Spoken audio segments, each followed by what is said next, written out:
Ayan, good morning guys. And today is August 14, 2026. At ang weather ay maulan ngayon guys.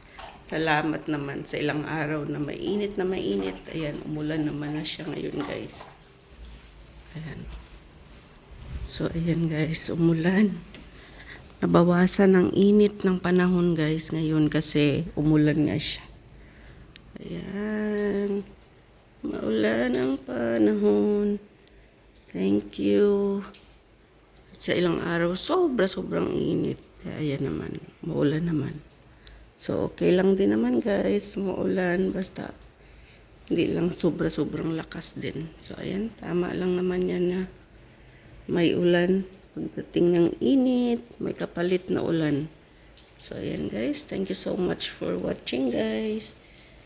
Ayan, malakas na ulan. Ayan si Milk Tea, kakapag-breakfast lang. Ito naman si Coffee. Ayan.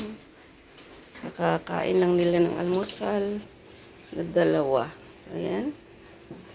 Si Milk Tea, si Coffee. Guys, thank you so much for watching. Good morning sa lahat.